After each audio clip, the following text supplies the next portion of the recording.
आचार्य जी सिर्फ आपके नहीं है ना, आचार्य जी को इस पूरी पृथ्वी को देखना है और मात्र मनुष्यों को नहीं, सब प्रजातियों को देखना है। और बड़ी बड़ी ताकतें हैं जो मुझसे बहुत डर गई हैं। वो कह रहे हैं stop him right now before he becomes too big. वो कह रहे हैं कि अभी तो ये छोटा है, तो हमें इतनी क्षति, इतनी डैमेज कर रहा है, अगर ये बड़ा हो गया तो हमें तो ये मिटा देगा। Stop him right now. मेरे व्यक्तिगत सम्मान की कोई बात नहीं है बाबा, मुझे कोई फ़र्क नहीं पड़ जाता कोई मेरे खिलाफ दुष्प्रचार कर रहा है कि क्या कर रहा है। ये लोग क्या गालियाँ देंगे, इन्हें तो गालियाँ देनी भी ठीक से नहीं आती। जैसे आपने फेक आईडी बनाई है, ऐसे ही सोच रहा हूँ मैं भी एक फेक आईडी बना के पहले इनको ट्यूटोरियल देता हूँ कि गाली कैसे दी जाती है। ये तलवार की टंकार वाली बात है, पहले तलवारें लड़ती थी, अब कमेंट से कमेंट लड़ेगा, वीडियो से वीडियो लड़ेगा। प्रचार युद्ध इतनी बार बोल चुका हूँ। प्रणाम आचार्य जी। अ, आजकल इंस्टाग्राम पे मैं और फेसबुक पे जब मैं आपके पेज पे आपकी वीडियो या शॉर्ट्स देखता हूँ, तो अक्सर मैं कभी कभी कमेंट सेक्शन देख लेता हूँ।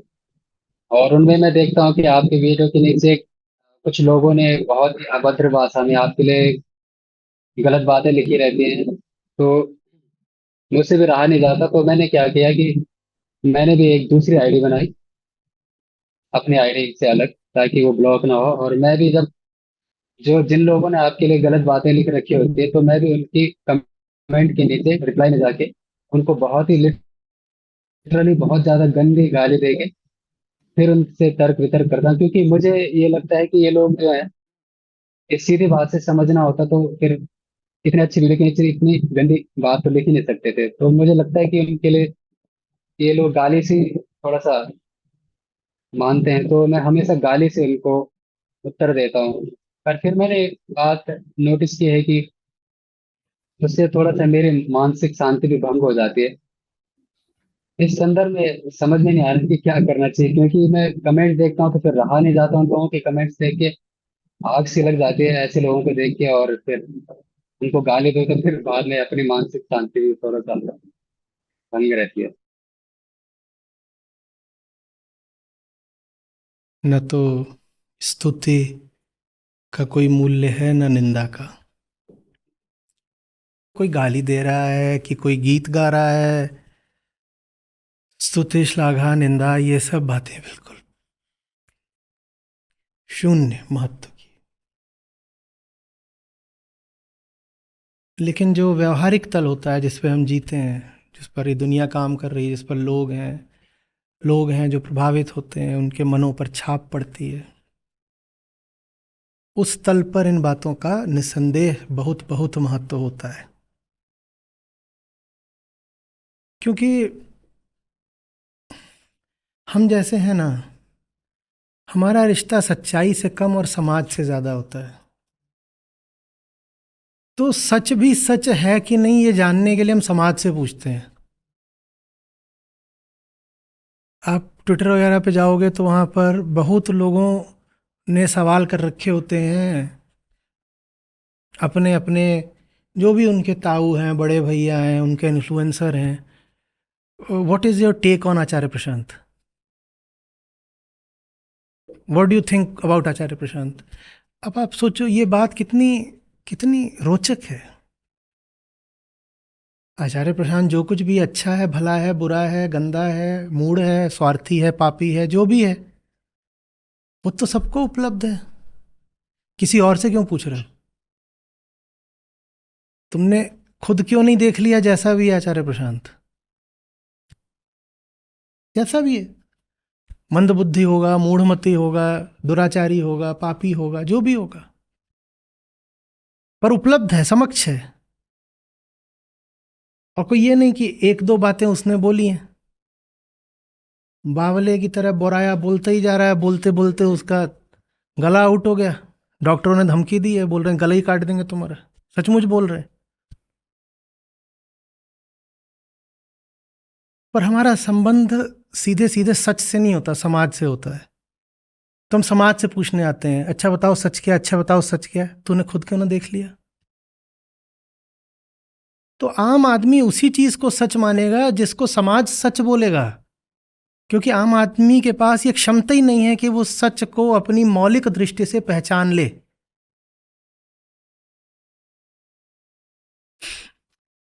मैं कितना भी जोर से और कितना भी ज्यादा बोल लूं, चिल्ला लूं,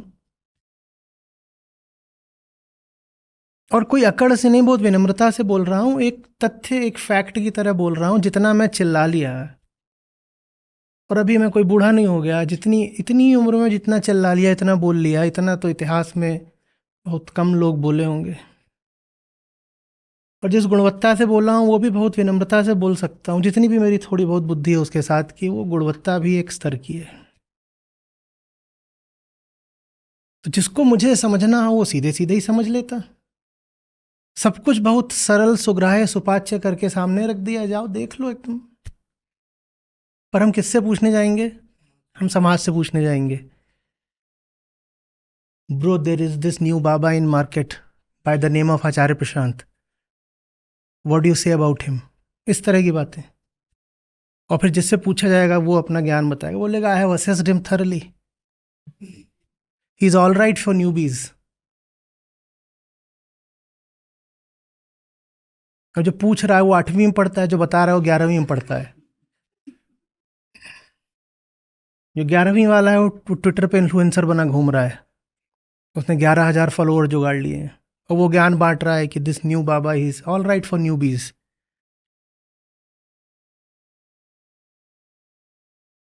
कोई दिन नहीं होता जिस दिन कहीं ना कहीं इस तरह कोई बातचीत किसी न किसी मीडिया पर न चल रही हो। ये बातचीत, मैंने कहा, पारमार्थिक तल पर शून्य महत्व की है। कोई फर्क नहीं पड़ता तुम क्या बोल रहे हो। रहीमन बात अगम्य की कहत सुनन की नाई, तुमने क्या बोला क्या नहीं बोला, भाड़ में जाओ, क्या फर्क पड़ता है। लेकिन हम जो मिशन चला रहे हैं उस पर इन बातों से बहुत फर्क पड़ता है, क्योंकि जिसको एक बार अब ये बोल दिया गया कि आचार्य प्रशांत इज अ फ्रॉड, वो मुझे सुनेगा ही नहीं ना। जब सुनेगा ही नहीं तो मैंने अब लाख जो कोशिश करी वो सब बेकार चली गई। वो सुनेगा ही नहीं, वो किताब के पन्ने नहीं पलटेगा और वीडियो पर बटन नहीं दबाएगा। तो तब वहां पर इस बात का महत्व हो जाता है। ये बात हमारे भी कम्युनिटी के लोग समझ नहीं रहे हैं। वो कहते हैं कोई कुछ बोल रहा हो क्या फ़र्क पड़ता है। भाई फ़र्क पड़ता है। आप आज मेरे सामने बैठे हो, फ़र्ज़ करो, कल्पना कि आपने मुझे सुना, उससे पहले ही किसी ने कान आपके मेरे खिलाफ भर दिए होते, तो क्या आप मुझे सुनते? ईमानदारी से बताओ। आप सबके अपने अपने बड़े पसंदीदा लोग और प्यारे यार होते हैं। सोचो तो आपका जो सबसे एकदम चड्ढी बदल यार है, वो आके आपसे बोल गया होता कि ये ना एक बड़ा गड़बड़ तरह का बाबा घूम रहा है मार्केट में, इससे एकदम बच के रहना, इसका वीडियो ऑन कर दिया तो 2 मिनट में ब्रेन वॉश कर देता है। तो आप वीडियो ऑन ही नहीं करते, फिर आप कभी इधर आते नहीं, फिर शत शत नमन कैसे बोलते? नहीं हो पाता ना। तो अगर ये दुनिया ऐसी होती कि लोगों के पास निजी मानदंड होते, पर्सनल इंडिविजुअल स्टैंडर्ड्स होते सच को जानने के, परखने के, तो कोई कुछ बोल रहा हो हम कहते कोई फर्क नहीं पड़ता। पर दुनिया ऐसी नहीं है। ये दुनिया कहीं सुनी बातों पर चलती है। ये दुनिया इमेज पर चलती है और ब्रांड पर चलती है, और जिसका जो ब्रांड बन गया वो फिर वही रह जाता है। कोई एक्टर जाता है बॉलीवुड में, उसको अगर शुरू में ही विलन का रोल मिल गया, देखा गया, वो फिर जिंदगी भर विलन ही बना रह जाता है। एक्ट्रेसेस होती हैं, उनसे कहा जाता है कोई फिल्म में बहुत अच्छा किरदार है, बड़ी बहन का कर लो, वो मना कर देती हैं, कहती हैं एक फिल्म में अगर बड़ी बहन बन गई तो फिर उसके बाद मुझे सेक्सी सायरन वाले रोल मिलेंगे ही नहीं, वही मिलेगा फिर मुझे कि अब बड़ी बहन बनती रह तू। ब्रांडिंग हो जाती है। उस अर्थ में आपके बारे में क्या कहा जा रहा है, कहीं भी मीडिया, सोशल मीडिया, कहीं भी गली मोहल्ला, समाज, सोसाइटी, वो बहुत महत्व का है। क्योंकि आदमी पहले मुझसे नहीं पूछेगा कि मैं क्या कह रहा हूं, वो पहले अपने चचा से पूछेगा कि मैं क्या कह रहा हूं। नहीं समझ में आ रही बात? वो सीधे आकर नहीं देखेगा कि अच्छा ये रही आचार्य प्रशांत की किताब, तो उठा के पढ़ ही लेते हैं। उसके पास इतनी इंडिविजुअलिटी है ही नहीं कि वो कहे कि दुनिया कुछ कहती होगी। मैंने खुद परखा है और परखने के बाद अच्छा है तो अच्छा बोल दिया, बुरा है तो बुरा बोल दिया, जैसा भी था। पर मैंने परखा खुद। दुनिया के पास इतनी निजता, इतनी इंडिविजुअलिटी, इतना दम नहीं है। लोग आश्रित होते हैं कि चल क्या रहा है, what is the general popular public opinion. तो वो जो जनरल पॉपुलर पब्लिक ओपिनियन होता है, उसको थोड़ा देखना पड़ता है कि क्या चल रहा है। उसको न सिर्फ देखना पड़ता है, उसका निर्माण करना पड़ता है। ये बात मैं आपसे खुले में बोल रहा हूं क्योंकि ये बात मिशन के लिए आवश्यक है। पर ये बात आप लोगों को नहीं समझ में आती। जो बातें मैं बोल रहा हूं कि ऐसा ऐसा चलता है, आप में से 90-95% लोगों को बातें पता भी नहीं है कि ऐसा चलता है। क्यों नहीं है? क्योंकि आप वहां सक्रिय ही नहीं हो, आप देखते ही नहीं हो। जब आपको बोला जाता है कि जाओ रेडिट में कुछ हो रहा है, तो आप वहां से, कुछ लोग, वो भी 1% वहां पहुंच जाते हो देखने के लिए कि क्या हो रहा है। नहीं तो आपको कोई फर्क ही नहीं पड़ता। आपको लगता है बस मैं हूं और आचार्य जी आओ सब दोनों बैठ के भजन करें। आचार्य जी सिर्फ आपके नहीं है ना, आचार्य जी को इस पूरी पृथ्वी को देखना है और मात्र मनुष्यों को नहीं, सब प्रजातियों को देखना है। आप कहते हो मुझे आचार्य जी मिल गए, अब मुझे इधर उधर देखना ही नहीं है। मैं तो अब, जब से मुझे ऐप मिली है, मैंने ट्विटर और फेसबुक और इंस्टाग्राम पे जाना छोड़ दिया और मैं ये पढ़ता हूँ और ऐसे माथा पकड़ लेता हूँ, हो गया गुड़ गोबर। ये लगभग वैसी सी बात है कि जब से मुझे जिम मिला है, मैं जिम में ही खाता हूँ, सोता हूँ, और बाहर दुनिया भर के गुंडे बवाल मचा रहे हैं, मैं बाहर नहीं निकलता क्योंकि जिम में मुझे शरीर बनाने में इतना आनंद आ रहा है और ऐसा मस्त मेरा शरीर बन गया है कि अब मैं जिम से बाहर निकलता ही नहीं। और बाहर गुंडों ने तोड़फोड़ मचा रखी है, मैं बाहर नहीं निकलता। ये क्या पागलपन है? ये लगभग वही बात है कि मुझे तो आचार्य जी मिल गए, अब दूसरों को आचार्य जी मिले कि नहीं मिले उससे मुझे कोई फर्क नहीं पड़ता। दूसरों को आचार्य जी कैसे मिलेंगे अगर आचार्य जी को लेके गाली गलौजी चलती रहेगी तो? और बड़ी बड़ी ताकतें हैं जो मुझसे बहुत डर गई हैं। वो कह रहे हैं stop him right now before he becomes too big. ये बिल्कुल उद्धृत करके विद इन कोट्स उनका वक्तव्य बता रहा हूं। वो कह रहे हैं कि अभी तो ये छोटा है, तो हमें इतनी क्षति, इतनी डैमेज कर रहा है, अगर ये बड़ा हो गया तो हमें तो ये मिटा देगा। Stop him right now. वो हर तरीके से मुझे बदनाम करने की कोशिश करते हैं और मेरे खिलाफ दुष्प्रचार करते हैं, दुनिया में बातें फैलाते हैं। और मेरी कम्युनिटी के लोग आकर के बस बैठ जाते हैं कि हमें तो आचार्य जी मिल गए।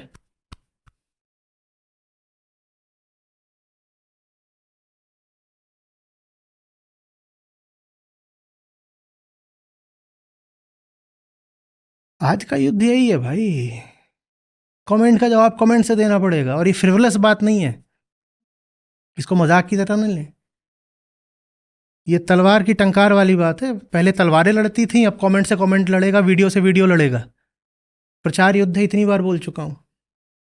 और अगर आप वो नहीं कर रहे हो तो आप बस मेरे ऊपर बोझ बन रहे हो और कुछ नहीं।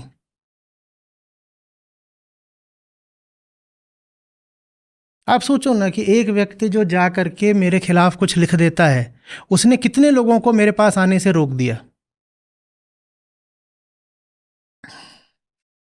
रोक दिया नहीं रोक दिया? पर हमारे लोग थोड़ा एकदम बड़े प्यारे लोग हैं, एकदम शालीन, सभ्य, सुसंस्कृत। इतनी बार समझाया, अरे थोड़ी बदतमीजी करना सीखो। गाली नहीं देनी आती तो बताओ, कम्युनिटी पर एक पोस्ट डाल देते हैं कि कितनी कितनी तरीके की क्या क्या गालियां होती हैं, और उनके मतलब ना पता हो तो उनके आगे उनका मतलब भी लिख देते हैं।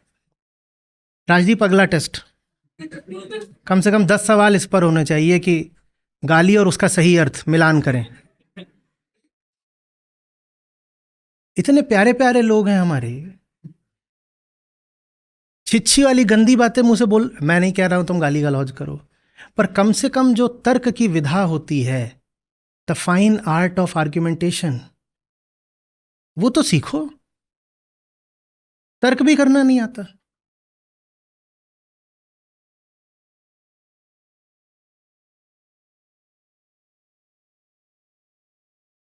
और कृष्ण क्या बोल रहे थे अर्जुन से?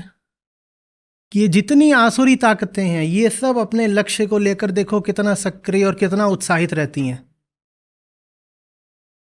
और अर्जुन जितने सही लोग हैं वो दब्बू हैं और बिल्कुल एकदम गुडी टू शूज।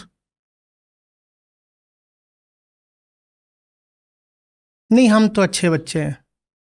वो गंदे वाले बच्चे वहां सब गंदी गंदी बातें करते रहते हैं, हम उनसे बात नहीं करते। हैं सब ऐसे ही हैं। अच्छी बात है।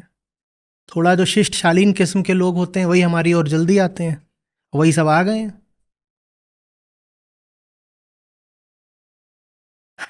मेरे व्यक्तिगत सम्मान की कोई बात नहीं बाबा।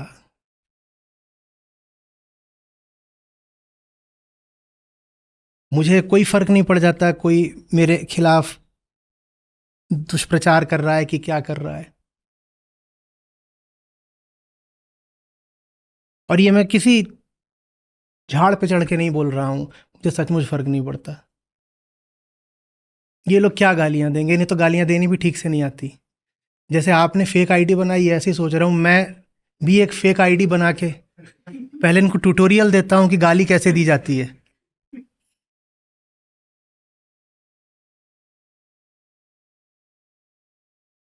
ये कोई बहुत सम्मान की बात नहीं है, लेकिन मैं जिन कैंपसेस से आया हूं वहां गालियां भी बड़े सृजनात्मक तरीके से रची जाती थी। ये आज के ये छोरे निब्बे ये जो ट्रोलिंग करते हैं इनकी गालियों पे तो मैं हंसूं, लेकिन मेरी समस्या ये है कि मुझे आचार्य बना दिया। अब मैं गाली कैसे सिखाऊं? तो वो काम थोड़ा। और मत करो गाली गलौज। क्या बोल रहा हूं? क्या सीखना है? The fine art of argumentation. उतना तो सीखो कम से कम। वो नहीं सीखोगे तो मिशन की बड़ी हानि कर रहे हो। घर घुसनू मत बनो। ऐसों को पूरब में बोला जाता है घर घुसनू, कि बाहर जब उपद्रव चल रहा होता है ना तो ये घर में घुस जाते हैं और खिड़की दरवाजे बंद कर लेते हैं कि हमें तो पता ही नहीं बाहर क्या चल रहा है, हम अच्छे आदमी हैं, हम भद्र लोग हैं। थोड़ा अभद्र लोग बनो। गब्बर हंस रहा है कि ठाकुर ने फौज बनाई है, पता नहीं आगे क्या बोला था, कौन सी फौज बनाई है याद नहीं आ रहा। ये पर्सनल गेम नहीं है। कितनी बार समझाया कि जहां आप कहो कि आपको शांति मिल गई हो गया। व्यक्तिगत मुक्ति, व्यक्तिगत शांति, पर्सनल एनलाइटनमेंट कुछ होता नहीं।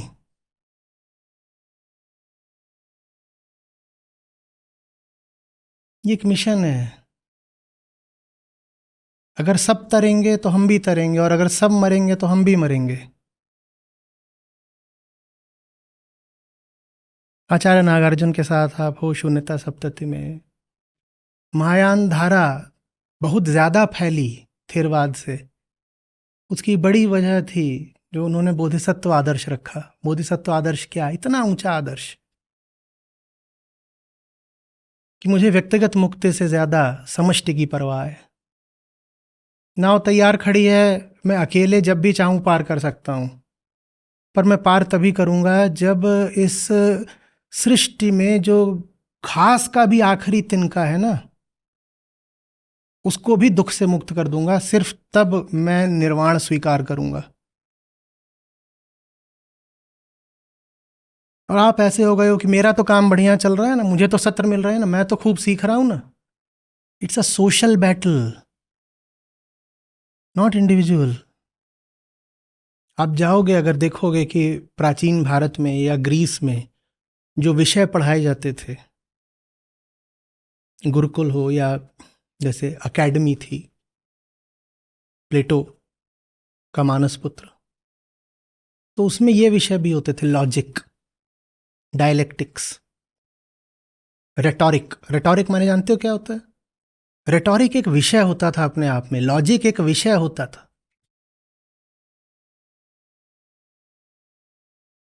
To argue convincingly, rhetoric. उसके बिना आपको पढ़ा लिखा नहीं माना जाता था। और आपने बोला ना कि आप ये सब करते हो तो आपके मानसिक स्वास्थ्य पे असर पड़ रहा है। आप इतना सारा वहाँ पढ़ते हो। संस्था की 10-15 लोगों की पूरी एक टीम है जो कि अलग अलग सोशल मीडिया पर जाकर यही सब देखती है कि कहाँ कौन उपद्रव कर रहा है, गंदगी कर रहा है। उनको ब्लॉक करते हैं, डिलीट करते हैं, कभी जवाब भी देते हैं।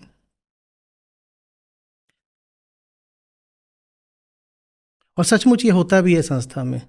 जो लोग इस काम में लगे होते हैं ना, कि देखो कमेंट वमेंट और ये सब क्या चल रहा है, सच में उनके मानसिक स्वास्थ्य पे असर पड़ने लग जाता है। उनको लगता है कि शायद दुनिया में सब लोग आचार्य जी को गाली दे रहे हैं। फिर उनको बताना पड़ता है कि हमारा जो लाइक परसेंटेज है वो 98% है। अगर 100 लोग हमें देखते हैं तो उसमें से 98% हमें लाइक करते हैं, देखो स्टैट्स। लेकिन ये जो 2% हैं, ये बड़े नालायक हैं और बड़े जहरीले हैं। इनमें से हर आदमी आके 10-10 कमेंट करता है। जो 98% लाइक करते हैं वो साइलेंट लाइकर्स हैं, आप लोगों की तरह। वो लाइक करेंगे, चले जाएंगे।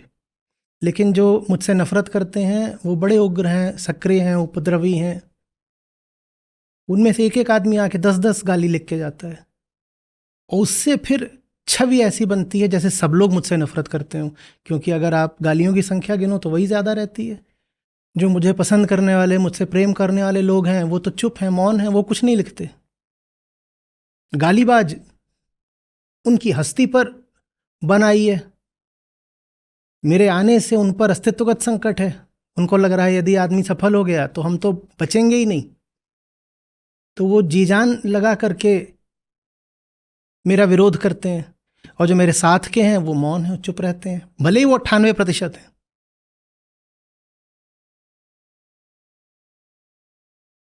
तो ये सब चलता है।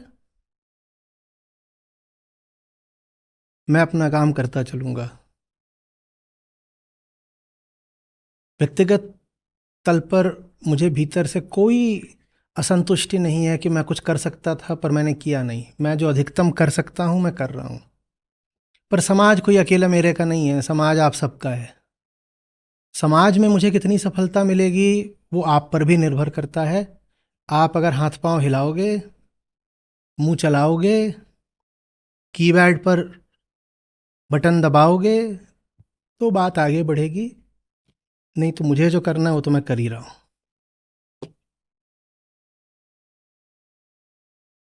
भले ही 5 करोड़ लोग यूट्यूब पे मेरे फॉलोअर हैं पर वो एकदम शिष्ट शालीन अच्छे बच्चे हैं जो चुप रहते हैं, कुछ बोलते नहीं, कुछ लिखते नहीं।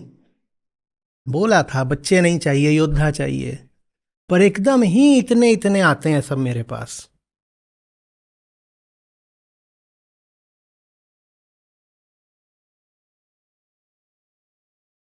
वही आचार्य जी गोदी में ले लो, हम अच्छे बच्चे हैं।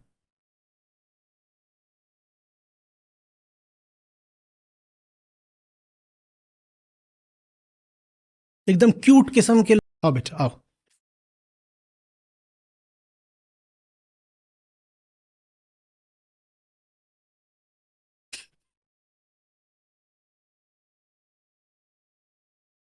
हम बदतमीज लोगों के मुंह नहीं लगते। I am a respectable woman. लफंगों के मुंह थोड़ी लगूंगी अब। मत लगो। फिर वही लफंगे छाएंगे और एक दिन तुम्हारे घर में भी घुस आएंगे। तब देखते हैं कि अपना मुंह कैसे बचाओगी। आज मत लगो तुम उनके मुंह। एक बड़ी समस्या है। मैं अपनी पूरी जिंदगी फाइटर रहा हूं। मेरी पूरी कहानी को, मेरे पूरे व्यक्तित्व को कोई एक चीज डिफाइन करती है तो वह फाइट। मेरी हालत नहीं अच्छी है अभी। मैं इस हालत में भी खेलने जाता हूं और मैं आज भी जीत कर आया हूं। और टेनिस के बाद मुझे लगा कि शरीर ज़्यादा जवाब दे रहा है तो मैंने संजय को कहा, संजय मैं तेरे साथ आज स्क्वॉश भी खेलूंगा, टेनिस के बाद खेलूंगा। वो एक चीज़ है जो मेरे लिए सबसे ज़्यादा ज़रूरी है। सच, मुक्ति, ये तो पारमार्थिक तल की बहुत दूर की बातें हैं। जो चीज़ मेरे लिए बिल्कुल मेरी ज़मीन की है वो है फाइट। और लोग मिले मुझे जो बिल्कुल, हम तो अच्छे बच्चे हैं, हम फाइट थोड़ी करेंगे। तो बड़ा मिसमैच है, मामला असंगत है।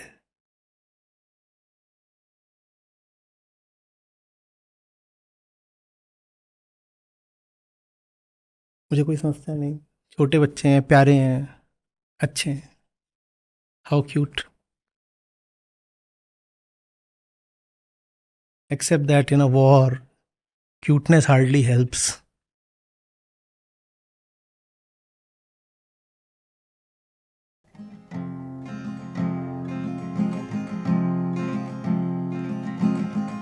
सूरा सोई सराही लड़े मुक्ति के हे, सूरा सोई सराही लड़े मुक्ति के हे,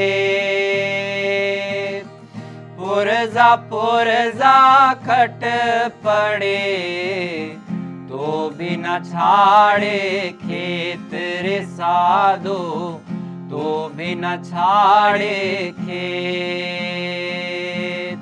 सूरा के मैदान में कायर का क्या काम, सूरा के मैदान में कायर का क्या काम। सूरा से सूरा मिले तब पूरा संग्राम रे साधो, तब पूरा संग्राम। सूरा नाम रखाए के अब क्यों डरना वीर, सूरा नाम रखाए के अब क्यों डरना वीर। अड़े रहना मैदान में सम्मुख सहना तीर रे साधो, सम्मुख सहना तीर।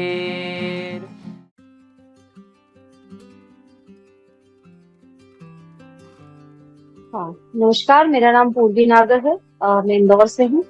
और मैं पिछले लास्ट ईयर से मतलब लास्ट अगस्त जुड़ी हुई हूँ आचार्य जी से, और मैं बहुत मतलब 2-3 सालों से सुनती आ रही हूँ आचार्य जी को। बीच में बहुत कंटिन्यू थी, लेकिन अभी 1-8 महीने से थोड़ा गैप हो गया है बहुत, फिर भी अपने तरीके से कोशिश करती रहती हूँ। तो आचार्य जी ने आज ये बताया कि सत्य कि ये जीवन एक प्रवाह की तरह है। यहाँ पर कोई भी चीज उत्पन्न या नष्ट नहीं होती, सिर्फ बहती है। और बहाव में जो कुछ आता है कभी रूप ले लेता है, कभी नहीं लेता है। और सत्य जो होता है वो बहुत सरल होता है, सुपाच्य होता है, लेकिन हमारी मान्यता इतनी प्रगाढ़ होती है, इतनी जटिल होती है कि वो सरलता से सरलता को, सत्य को स्वीकार नहीं कर पाती है।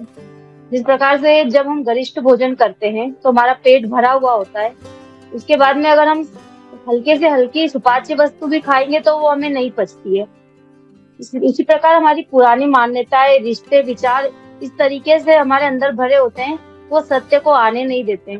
और सत्य की सबसे बड़ी क्वालिटी ये है कि वो असंग है, तो वो किसी के साथ नहीं रह सकता। या तो वो अकेला रहेगा या वो बिल्कुल भी नहीं रहेगा। और नेति जो इसी बात को बताती है कि जो हमारी पुरानी मान्यताएं हैं, गलत सोच है, उसको हटाया जाए ताकि सत्य को स्थान मिल सके।